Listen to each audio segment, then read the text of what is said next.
Nuzlocke challenges are generally the first type of challenge Pokemon trainers tend to do when bored with casual playthroughs. If you don't know what a Nuzlocke challenge is, I'll explain. A Nuzlocke challenge generally has three main rules. 1. If a Pokemon faints, it must not be used again and must be released or forever boxed. A total white/blackout is considered game over. Rule number 2. The player may only capture the first Pokemon encountered per area. If the first Pokemon runs or faints, there is no second chances. This rule does not apply to a Pokemon you've already caught and is still usable. Rule number 3. Pokemon must be named to create a greater emotional bond for the player. There are many optional rules that go into each challenge, but it is generally up to the player whether they implement them or not. With the rules out of the way, I recently had the idea of doing a Nuzlocke, but one wouldn't really be enough, so I decided to do all of the main release games in order, from Red to Arceus. And not just one game per generation either. I will be doing all of them. Well, the Western releases, that is. Let's see how bad this idea will be by starting with Pokemon Red. Starting up the game, we named our character, our rival, and left our house to run to the grass fields. Professor Oak immediately stops us and proceeds to give us a lecture about how irresponsible we are and how dangerous the tall grass is. He then drags us to his Pokemon lab and gives us a free Pokemon, which we chose Bulbasaur and named it Petal.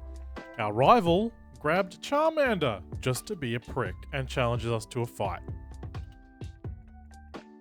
which we lose. However, good news, Rule 1 only comes into effect after the rival fight, so this death doesn't count. We quickly head back to our room at our mum's place, grab the potion out of the PC, and then say goodbye. After a quick rest, we start running towards Route 1.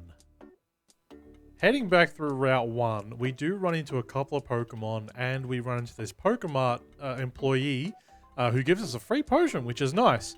But we try and scamper our way through Route 1 as quick as we can because the challenge hasn't actually started yet. What we need to do is we need to get to the Pokemart to grab the parcel for Professor Oak so that we can start the official journey. So here we are getting the parcel and we become a delivery boy for Professor Oak.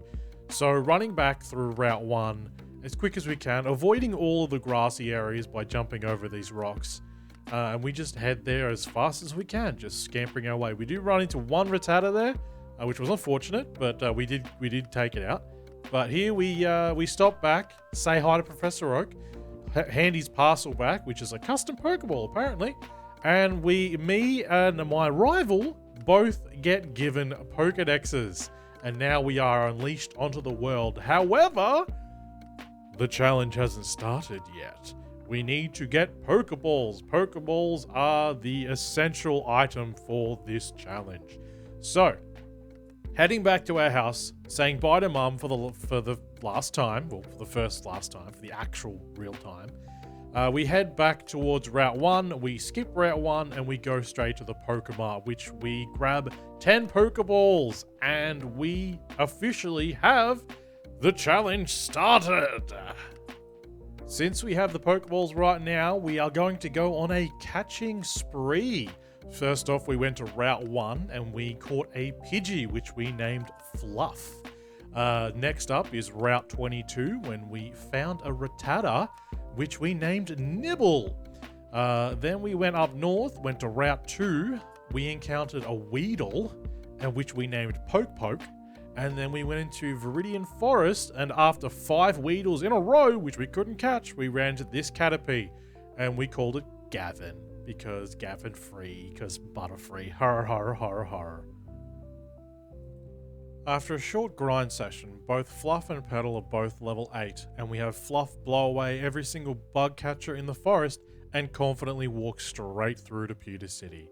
However, looking at the team we have, we might need Petal to know a better grass move than Leech Seed, just to deal with Brock. So, one grind session later and Petal is level 13 and has learned Vine Whip. We waltz right into the gym, defeat the gym trainer in front of Brock, take on Brock, and one-shot every single Pokemon, except for Onyx, which got two-shot. And now Petal is level 15, and we might have been a little over-prepared for the gym, but it's better be safe than sorry. Continuing on to the east, we pass through Route 3 with Petal and Fluff carrying the team. Enough to get both up to level 16 and Petal evolving into an Ivysaur. We caught a Spearow named Oswald and moved on to the Route 4 Poké Center just in front of Mount Moon. While we're in the Poké Center, we spent 500 Poké-Yen on a Magikarp and we named it Donatinum. Don't ask, I was really tired. We swapped Gavin out for our newly acquired Magikarp, and looking at the team, there are clearly two superstars, and that is no mistake.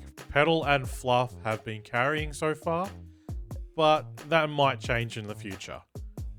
Heading into Mount Moon, somehow we dodged every single Zubat in that cave, and we caught a Geodude, which we named Hafor, because of Mountain and Mount Moon.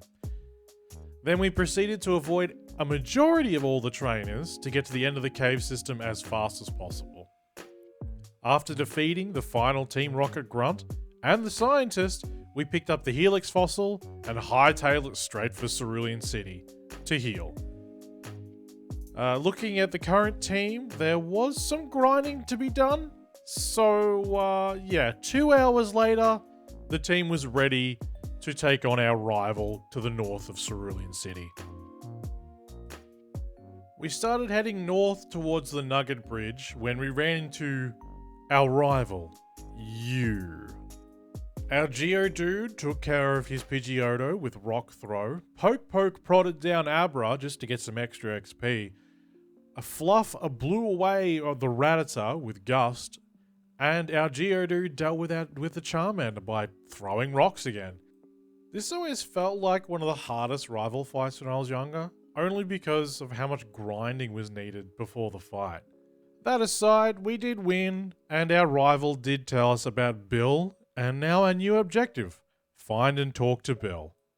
The Nugget Bridge didn't cause too much trouble on the way to Route 25.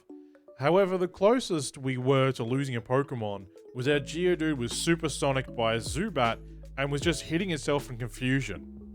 It's kind of funny how the only thing that could damage our Pokemon were ourselves. Heading up past the bridge, we caught Weed God, the Oddish. Shoutouts to Brown Man, or Ray Narvaez Jr. We caught it on Route 24, and we caught Spoon on Route 25. We backtracked a little to go to the gym and collect the badge. Petal was the only Pokemon needed, as they just vine whipped everything that came in front of it. Poor Misty didn't see it coming. After that quick thrashing, we proceeded to clear out the trainers on Route 25, saved Bill from his fate akin to Jeff Goldblum in the 1986 film The Fly, grabbed his ticket to the SSN, and we were on our way. To get to Vermilion City, we had to walk through an active crime scene to find a Team Rocket member still skulking around the backyard. So, we challenged them to a fight. And with my newfound hubris, we lost our Geodude to a crit confusion to the Drowsy. That was the first loss of the Nuzlocke. Half thought you were in our team for not so long, but you will be missed. Heading towards Vermilion City, we had to go through Route 5 and Route 6. We ran into a Mankey, which Fluff insta-killed with a quick attack. However, our luck changed, and on Route 6, with another Mankey, we used Poison Powder and Leech Seed to slowly whittle it down so we can catch it. We named it Monkey. As soon as we got into Vermilion City, we grabbed Monkey out of the box, got the bike ticket from the Pokemon fan club president, the old rod from the fishing guru, and moved on to the Diglett cave to catch Moliere the Diglett. Wanting some more XP, we plowed through all the regular trainers on the SSN and on Route 6 that we missed. Not feeling confident about our chances up against our rival, we decided to farm up XP for the fight. However, only 30 minutes and a little bit of research, I felt that I was confident about facing our rival. Our two Pidgeotos had a quick attack battle, which we won. Raticate was taken out by Petal with some Vine Whips. We used Fluff to quick attack the lethal Kadabra, and Moliere finished their team off with Dig.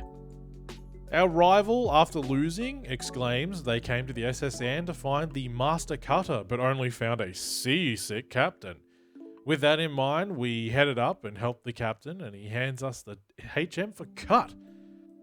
After leaving the SSN, we returned to Viridian City via the Diglett Cave to get the HM of Flash.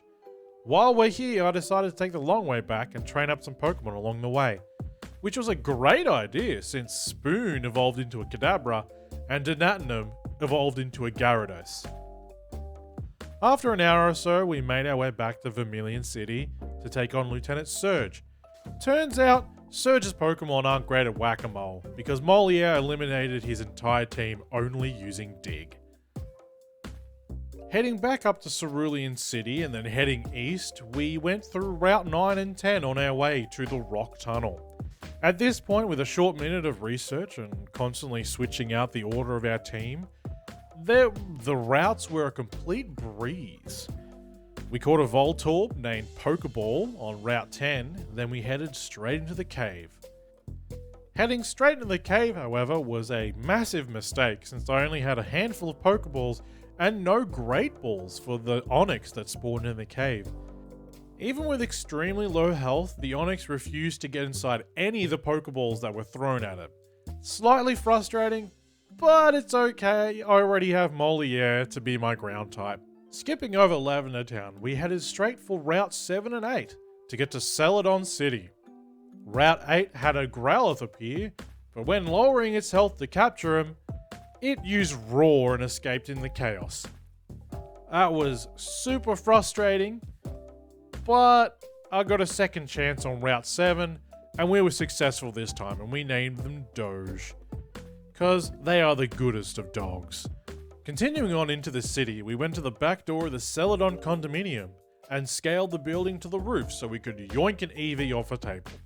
We headed back to deposit Vwee into the PC and we got Doge out. Now, from here on, I was never really in danger of losing to any trainer or gym leader for that fact. And the only change to the team was before Koga, when we caught a Nidoran male in the Safari Zone named Elvis. We evolved him straight into a Nidoking as fast as possible with a rare candy to get him to Nidorino and a Moonstone to get him from Nidorino to Nidoking. After this point, the gyms kind of fell in quick succession, only with Silphco in the game corner to have a break in between. Fluff and Spoon took out Erica and her Flower Girls. Spoon swept through Koga and his Ball Jugglers. Donatinum one-shot every single Pokemon Blaine and his super nerds could throw out. We out-damaged Sabrina's Pokemon with Spoon, and Donatinum washed away all of Giovanni and his minions. Taking a look now, Donatinum and Spoon are definitely our MVPs right now. And yeah, I worked so hard to get them to their second evolution, and my god, they're paying it back in full.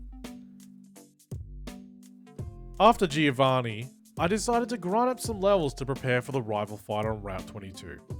However, turns out I didn't need to.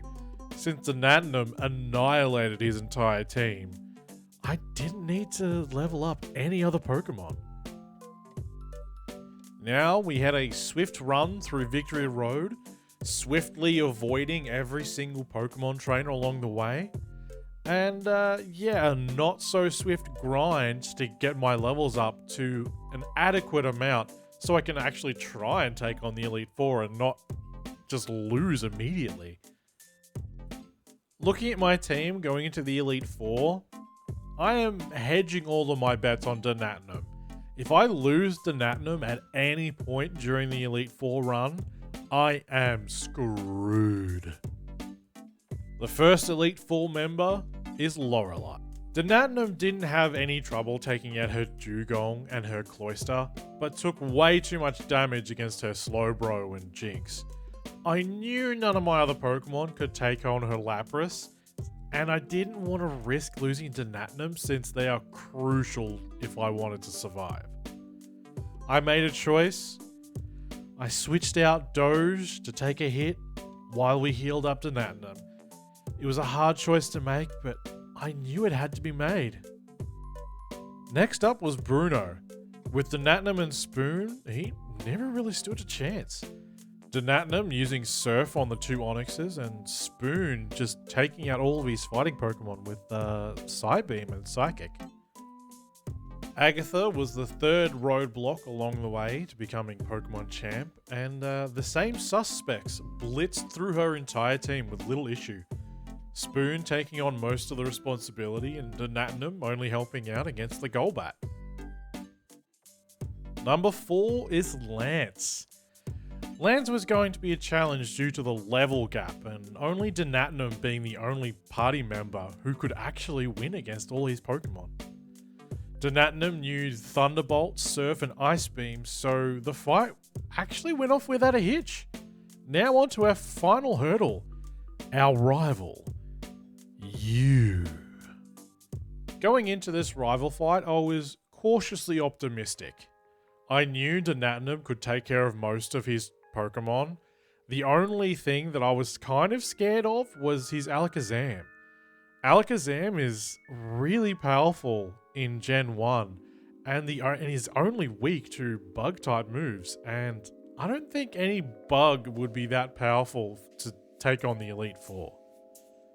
The fight started off pretty well with Natinum just sweeping everyone, but he came up against Executor and he hit a kind of a wall.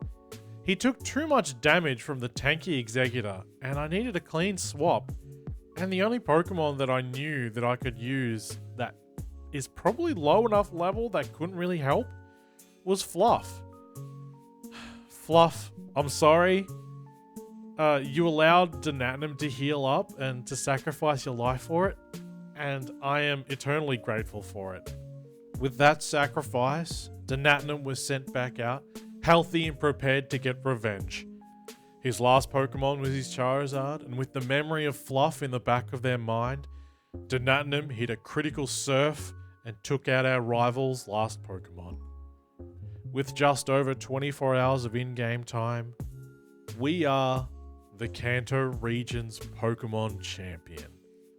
Who knew a Magikarp that we bought for 500 Pokeyen would be our MVP and lead us to finishing this Nuzlocke? This was actually the first Nuzlocke challenge I've successfully completed, and I'm ecstatic to how it went. As this challenge has concluded, so does this video.